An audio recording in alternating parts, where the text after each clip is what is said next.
अस्सलाम वालेकुम, मेरा नाम अली है और यह है दोस्तों LG का V60। अब पाकिस्तानी मार्केट के हालात ऐसे हो गए हैं कि भी आजकल इंपोर्टेड फोन ही हमें वैल्यू फॉर मनी नजर आते हैं और ये वाहिद फोन है जो कि 60,000 रुपए से नीचे ऑफिशियल PTA अप्रूवल के साथ मिल रहा है। इससे पहले भी मैं एक वीडियो दे चुका हूं जिसमें मैंने इसकी परफॉर्मेंस बाकी सारी चीजों के बारे में बात की थी, आइदर इस फोन की तरफ जाना चाहिए कि नहीं जाना चाहिए। लेकिन भाई बहुत सारे दोस्त रिक्वेस्ट कर रहे थे कि कैमरा कैसा है इस फोन का, इसको कैमरा के हिसाब से कंसीडर करना चाहिए कि नहीं करना चाहिए। तो आज की इस छोटी सी क्विक वीडियो में डायरेक्टली ओपिनियन की बात करूंगा।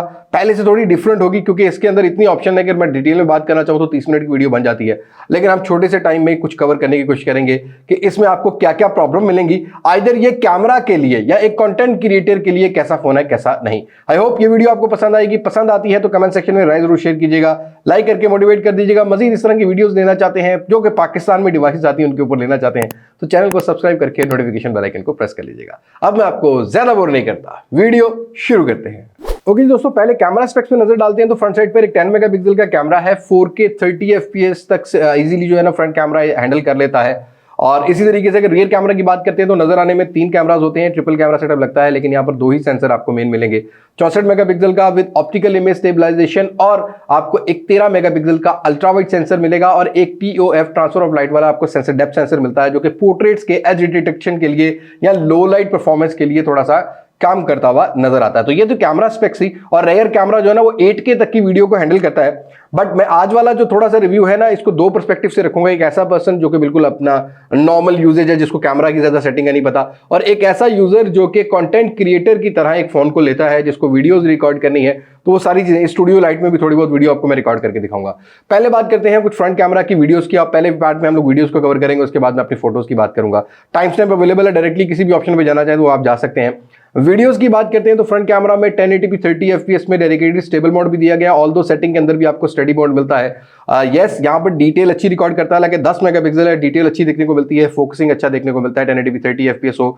या अगर आप बात करते हैं 1080p 60 FPS as a content creator daylight में थोड़ा सा क्रॉप सेंसर है। अगर स्टडी मोड ऑफ करेंगे तो वाइड एंगल होगा, ऑल्दो उतनी स्टेबलाइजेशन नहीं मिलेगी, लेकिन स्टडी मोड ऑन करने के बाद जो सेटिंग में मिलता है सुपर स्टडी मोड, उसको ऑन करने के बाद आपको डिटेल अच्छी देखने को मिलती है। और इसी तरीके से 4K 30 FPS भी फ्रंट कैमरा में ठीक है, लेकिन हमने ये नोटिस किया कि 4K 60 FPS पर थोड़ा फोकस में स्ट्रगल करता है। आपको टैप टू फोकस करना पड़ेगा फिर ये फोकस होगा, अदरवाइज आपको डिटेल अच्छी देखने को मिलेगी। लेकिन इसमें एक इश्यू भी है इस फोन के अंदर जो हमने फील किया है। अब भाई हमने इस पे पूरा दिन लगाया, हमें नहीं पता था कि भाई ये शाम को जाके जब हम कंप्यूटर में डाटा निकालेंगे तो ये इशू करेगा।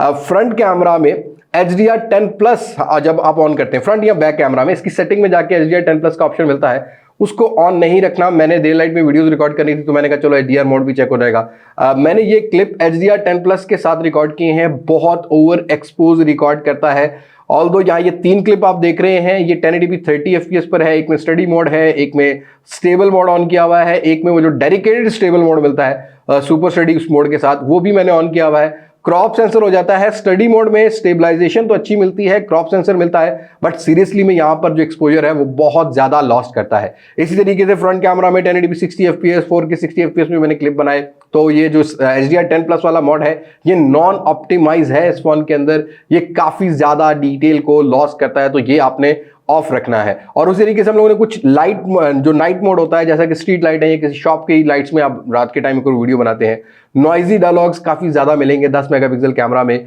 तो फ्रंट कैमरा में वीडियोस के हिसाब से आउटडोर लाइट्स में 8 नंबर देना चाहूंगा। ऐसे ही अगर आप एक कंटेंट क्रिएटर है और आप चाहते हैं भाई फ्रंट कैमरा से किसी स्टूडियो लाइट में वीडियो बनाना, तब भी मैं आपको एक जो है वो सजेशन देना चाहूंगा कि एक्सपोजर जरा कम कर लीजिएगा। ऐसे फोन के अंदर आपको एक्सपोजर ज्यादा मिलता है। इस टाइम मैंने HDR जो मोड है वो ऑफ किया हुआ है, और यहीं पर आपको वॉइस क्वालिटी के भी अंदाजा हो जाएगा। और इसके माइक के अंदर आपको 3-4 ऑप्शन मिलते हैं, बेसिक है, एक वॉइस को फोकस करना, ASMR करना, ये 3-4 ऑप्शन मिलती हैं। तो हम इसी जगह पर बैठे बैठे क्लिप को रिकॉर्ड करेंगे। तो ये क्लिप रिकॉर्ड हो रहा है LG V60 के फ्रंट कैमरा में। एक्सपोजर ऑलमोस्ट मैं 10 पे ले आया, बहुत कम किया हुआ है मैंने। डिटेल अंदाजा ले लेंगे आप कैसी है कैसी नहीं। सेम उसी लाइटिंग कंडीशन में है जैसा कि हम लोग अपने स्टूडियो में रखते हैं, और यहाँ अगेंस्ट द लाइट ये फोन ऐसा कुछ काम करेगा। पीछे हमारा कैमरा लगा हुआ है और माइक की क्वालिटी का भी आपको अंदाजा हो जाएगा।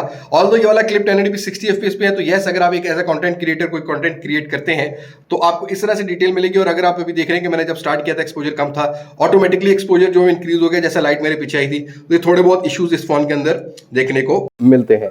तो फ्रंट कैमरा में वीडियोस में मैं इसको 10 में से 8 नंबर देना चाहूंगा। ऑल दो डिटेल अच्छी है, बट येस यहाँ पर अगर HDR10 Plus को ऑप्टिमाइज किया जाता तो ज्यादा बेटर हो सकता था। बहरहाल आप कैमरा के हिसाब से ये देख लीजिएगा, फ्रंट कैमरा में इश्यू देखने को मिलते हैं। बैक कैमरास की बात करते हैं। बैक कैमरास के अंदर मुझे बहुत सी चीजें अच्छी भी लगी हैं। लाइक आपको जो है ना 8K तक की मैक्सिमम वीडियो रिकॉर्ड करता है, बट 8K आजकल कौन यूज करता है। अच्छी बात यह है कि फ्रंट बैक कैमरा को स्विच भी कर सकते हैं, ये भी अच्छी चीज देखने को मिली है, लाइक कोई स्टोरी बनानी हो। लेकिन यहां भी अगर खुदा न खासा आपने ऑन किया हुआ है HDR10 Plus, तो बहुत सारे क्लिप्स में हम लोग को जो है ना एक्सपोजर बहुत ज्यादा जो है वो ब्लोन आउट होता हुआ मिला है, डिटेल नहीं रिकॉर्ड करता। तो उसको ऑफ करके अगर आप रिकॉर्ड करेंगे तो डिटेल अच्छी देखने को मिलेगी। मुझे जो डिटेल अच्छी मिली है वो 1080p 60 fps 4K 60 fps पर, और फोकस भी बहुत अच्छा देखने को मिला है। 2x जूम मिलता है, ये ऑप्टिकल जूम नहीं है, बहरहाल यहां पर आपको एक डिजिटल जूम देखने को मिलता है 2x तक। जहां से डिटेल अच्छी रील्स वगैरह बनानी हो तो वो आप अच्छी रिकॉर्ड कर सकते हो, यहां पर आपको डिटेल अच्छी देखने को मिलेगी। और स्टेबलाइजेशन के हिसाब से मैंने ये नोटिस किया है कि ये फोन OIS प्रॉपर स्टेबलाइज्ड है। लाइक आपको कोई भी क्लिप बनाना है, स्टेबल वीडियो रिकॉर्ड करता है। फोकस अच्छा है, बट 4K 60 fps पे कहीं ना कहीं फोकस में स्ट्रगल करता है, खासकर जब 2x जूम करते हैं तब ज्यादा स्ट्रगल करता है। ओवरऑल डिटेल अच्छी देखने को मिली है। और अल्ट्रा वाइड सेंसर के अंदर भी मुझे यही इशू देखने को मिला है कि HDR10 Plus ऑन करेंगे तो ब्लोन आउट हो जाएगी। उसके अलावा अगर आप अल्ट्रा वाइड सेंसर पर वीडियो रिकॉर्ड करते हैं फॉर अ व्लॉगिंग पर्पस, तो यस यहां पर जो क्वालिटी है वो काफी बेटर जो है वो आपको देखने को मिलेगी। लाइक एक कंटेंट क्रिएटर ऐसा भी होता है जिसने सारा दिन घूमना फिरना है और उसने व्लॉग रिकॉर्ड करना है या किसी प्रोडक्ट का शूट करना है, मतलब उसके बाद इतना बजट नहीं है कि वो DSLR ले सके, वो ऐसा कंटेंट बनाना चाहता है जिससे थोड़ी बहुत उसको डिटेल अच्छी मिल जाए, तो यस ये फोन इज रिकमेंडेबल। आपको ये फोन जो है वो कंसीडर कर लेना चाहिए, यहाँ पर आपको डिटेल अच्छी मिलेगी। देन अगेन वो HDR10 Plus वाला मोड जो है वो आपने ऑफ रखना है। इसी जगह पर हम लोग एक क्लिप रिकॉर्ड करते हैं, जैसा मैं बैठा हूँ रियर कैमरा से। अगेन ये 1080p 60 fps में रिकॉर्ड करूंगा, बिकॉज आजकल 1080p 60 इनफ है। 4K 60 fps पे भी कर सकते हैं आप। तो यहाँ पर हम क्वालिटी चेक करते हैं। अब ये वीडियो रिकॉर्ड कर रहे हैं हम लोग LG V60 से, और आप साथ के साथ देखेंगे कि यहाँ पर एक्सपोजर जो है वो कैसे सेट करना है। हायर एक्सपोजर पे आपने इंडोर लाइट्स में एज अ कंटेंट क्रिएटर कोई भी वीडियो रिकॉर्ड नहीं करनी, क्योंकि आपको ब्लोन आउट डिटेल मिलेगी। अब ये वीडियो क्लिप में वॉइस भी जो है V60 की रिकॉर्ड होगी। एक्सपोजर कम करने के बाद आप डिटेल देख सकते हैं कि यहाँ पर डिटेल कैसी देखने को मिल रही है, और ये क्लिप भी साथ साथ चल रहा होगा, तो यहाँ सारी चीजें आपको क्लियर हो जाएंगी कि आइदर ये फोन कैसा काम करता है कैसा नहीं। क्योंकि मैं अब ये क्लिप बना रहा हूँ तो बाद में देखूंगा तो मेरा ओपिनियन बनेगा। बहरहाल मैंने इंडोर लाइट्स में पहले चेक किया है। इंडोर लाइट्स में एज अ कंटेंट क्रिएटर आप इसको जरूर क्रिएट कर सकते हैं। फुल HD प्लस 60 fps पे वीडियो रिकॉर्ड हो रही है। अब ये तो बात होगी वीडियोस की, आपने देख लिया होगा, आपको भी अंदाजा हो गया होगा। मेरी नजर में बैक कैमरा ज्यादा बेटर काम करता है as compared to front camera. But again फिर से रिमाइंडर दे देता हूँ, HDR10 Plus को आपने ऑफ रखना है, वरना डिटेल बहुत ज्यादा ब्लोन आउट कर देता है। ऐसे ही लो लाइट की अगर परफॉर्मेंस की बात करते हैं, जो कि स्ट्रीट लाइट्स होती हैं, यहाँ पर रियर कैमरा अच्छी डिटेल को कैप्चर कर रहा था, और जो TOF सेंसर है ना वो थोड़ी बहुत डिटेल अच्छी कैप्चर कर ही लेता है, खास आपको जो डिटेल अच्छी कैप्चर कर देता है लो लाइट में। अदरवाइज जो है ना वो इस रेंज के अंदर अगर देखते हैं तो अगर बॉक्स पैक से कंपेयर करता हूं तो ये 1000% बेटर है, जो कि वीडियो रिकॉर्डिंग जो है वो बेटर कर लेता है। कुछ स्लो मोशंस की बात करते हैं। अब यहाँ पर कोई भी फ्रेम सेट करने का ऑप्शन नहीं है, बहरहाल 1080p रेजोल्यूशन पर रिकॉर्ड करता है। जो हमने नोटिस किया है कि ये 240 फ्रेम पर सेकंड पर वीडियो रिकॉर्ड करता है। आपको एक अच्छी बात यह है कि LG की UI में फास्ट फॉरवर्ड और ये वाला ऑप्शन जो मिलता है, जैसा कि आजकल लोग रील्स में देखते हैं, डिटेल भी अच्छी है, फ्रेम्स भी अच्छे हैं। देन अगेन यहाँ पर HDR10 Plus को ऑफ रखिएगा, तब आपको डिटेल अच्छी देखने को मिलेगी। हमें स्लो मोशन जो है वो इस फोन के काफी बेटर देखने को मिले हैं, लेकिन ये सिर्फ रियर कैमरा में मिलता है। फ्रंट कैमरा में कोई भी स्लो मोशन का ऑप्शन आपको देखने को नहीं मिलता। दो ऑप्शन मिलती हैं, एक ऑल स्लो का है और एक आपको जो है वो पार्ट स्लो का ऑप्शन मिलता है। तो स्लो मोशन के लिए भी आप इसको डेफिनेटली जो है वो आप कंसीडर कर सकते हैं। वीडियोस के बाद अब पार्ट आ गया है हमारे कैमरास का, फोटोज का।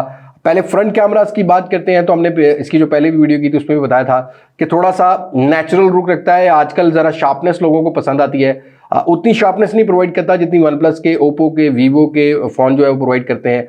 मुझे काफी हद तक मिलती जुलती टोन लगी है, जैसे कि Xiaomi के फोन जो है प्रोवाइड कर रहे होते हैं। नेचुरल रखता है, ब्लर अच्छा डिटेक्ट करता है। साथ के साथ जब आप ब्यूटीफाई मोड ऑन लगाएंगे ना, रीटच थोड़ा सा करेंगे, तब फोकस में थोड़ा बहुत स्ट्रगल करता है। बीएड वाले पर्सन पे तो अमूमन जो है ना AI जो है ना वो स्ट्रगल करता है। अदरवाइज जो है ना वो आपको डिटेल अच्छी फ्रंट कैमरा में भी देखने को मिलेगी, जिसमें डायनामिक और एक्सपोजर जो है ना वो अच्छे तरीके से मेंटेन कर लेता है। HDR मोड यहाँ पर आप ऑन कर सकते हैं, क्योंकि फोटोज में HDR जो है वो ठीक काम करता हुआ नजर आया है। ऐसे ही कुछ रियर कैमरा की कलर रिप्रोडक्शन की बात करते हैं तो मुझे ठीक देखने को मिली है। डेप्थ ऑफ फील्ड भी अच्छी थी, और जो फोकल लेंथ होता है जैसे किसी क्लोजअप शॉट, क्योंकि इसके अंदर कोई डेडिकेटेड माइक्रो सेंसर नहीं है, ज्यादा करीब से आप किसी प्रोडक्ट या ऑब्जेक्ट की फोटो नहीं ले सकेंगे। अदरवाइज यहाँ पर जो डिटेल है वो बहुत अच्छी है। अगेन ज्यादा सनलाइट में जाएंगे तो थोड़ा सा एक्सपोजर को जो है ना वो हल्का सा कॉन्ट्रास्ट को जो है ना वो वाइटेस्ट साइड पे रखता है। अदरवाइज अगर आप थोड़ा बहुत साइवाई में अगर आप उसके ऊपर कुछ थोड़ी सी छाँव कर लेते हैं प्रोडक्ट के ऊपर, तब आपको डिटेल जो है वो अच्छी देखने को मिलेगी। इस तरीके से ह्यूमन स्किन की बात करते हैं तो यहाँ भी शार्पनेस रियर कैमरा में कमी नजर आती है, बट नेचुरल है, डार्क की कॉन्ट्रास्ट वाली साइड पर रखता है। और थोड़ा सा अल्ट्रा वाइड सेंसर की क्वालिटी की बात करते हैं तो 13 मेगापिक्सल प्रिटी इंप्रेसिव इस रेंज के अंदर अगर देखते हैं। फोटोज के लिए भी यहाँ पर डिटेल अच्छी कैप्चर करता हुआ नजर आया है। पोर्ट्रेट्स की बात करते हैं तो जो TOF सेंसर है ये अच्छा काम करता हुआ नजर आता है मुझे। डेप्थ सेंसर जो होता है, एज डिटेक्शन बहुत अच्छा है इसका, ऑल्दो बाद में आपको थोड़े बहुत कलर डालने पड़ेंगे इसकी फोटोज में। ओवरऑल जो कॉन्ट्रास्ट है वो भी ठीक देखने को मिला है, डिटेल भी अच्छी देखने को मिली है। 2x जूम की भी ऑप्शन मिलती है, जिसके बाद आपको जो डिटेल है एक फोटो में वो ठीक देखने को मिलेगी। लो लाइट परफॉर्मेंस में अगेन यहाँ पर एक नाइट मोड है जो कि आपको बैक साइड पे मिलता है, फ्रंट साइड पे नहीं मिलता। 10 मेगापिक्सल है, थोड़ा सा पुराना होने की वजह से ऐसा कुछ सीन है। बहरहाल जो रियर कैमरा का नाइट मोड है बहुत अच्छा काम करता है, जहां पर आपको जो डिटेल है वो अच्छी देखने को मिलेगी। ऐसी मैंने डे लाइट में भी चेक किया तो डायनामिक रेंज अच्छी थी इस फोन की। रियर कैमरा में एक इशू मुझे लगा है कि अगर आप एक स्ट्रीट लाइट्स या लो लाइट्स के अंदर अगर आपको पिक्चर कैप्चर करते हैं तो पोर्ट्रेट कभी कभी ये डिटेक्ट करता है, लाइट इसको ज्यादा रिक्वायर्ड है पोर्ट्रेट को डिटेक्ट करने के लिए। आप ज्यादा एक्सट्रीम लो लाइट कंडीशन में पोर्ट्रेट को ये वो जो है वो डिटेक्ट नहीं कर पाता। तो ओवरऑल ये थी क्विक सी वीडियो। वैसे तो मैं जब भी वीडियो बनाता हूँ बहुत ज्यादा डिटेल में चली जाती है, और आज मैंने कोशिश की है कि इसको थोड़ा सा पहले से जरा डिफरेंट रखें, ऑर्गेनिक टाइप की रखी जाए, ताकि एक कंटेंट क्रिएटर को भी क्लियर हो जाए ये फोन कैसा है और एक आम यूजर को भी पता लग जाए कि ये फोन कैसा है कैसा नहीं। फाइनल वर्डिक्ट की बात करता हूं तो देखो भाई, इस प्राइस सेगमेंट में अभी हम लोग देखते हैं क्योंकि अच्छे हार्डवेयर भी नहीं आ रहे, अच्छे कैमरास भी नहीं आ रहे, तो उनको बहुत ज्यादा कम्पीट करता है। हाँ, OnePlus जैसी कलर टोन नहीं प्रोवाइड करेगा, ये बात याद रखिएगा। OnePlus 7T में मुझे पोर्ट्रेट्स अच्छे मिल रहे थे, पिक्सल के 4 एक्सल में अच्छे देखने को मिल रहे थे। 5 इस रेंज के अंदर आता है पिक्सल का, वो अच्छा है। OnePlus का 8T कैमरा में थोड़ा बेटर है, लेकिन अगर मैं वीडियोज में कंपेयर करता हूं तो वीडियोज में मुझे इसमें सिर्फ HDR10+ ऑफ करने के बाद ज्यादा डिटेल मिली है, खासकर रियर कैमरा में as compared to OnePlus phone. तो OnePlus 8 को कंपीट करता है वीडियोस के अंदर, और इसी तरीके से पिक्सल 4 एक्सल को भी कहीं हद तक कंपीट करता है। कलर टोन्स का थोड़ा बहुत कमी नजर आती है। तो कैमरा में रिकमेंडेबल डिवाइस है। अगर आपके पास बजट है 55,000 रुपया तो ये PT अप्रूवल इजीली मिल जाता है। ऑफिशियल PT अप्रूव्ड होता है, सिंगल सिम होता है, स्क्रीन बड़ी है, अच्छा कैमरा सेटअप है, तो डिटेल आपको अच्छी देखने को मिलेगी।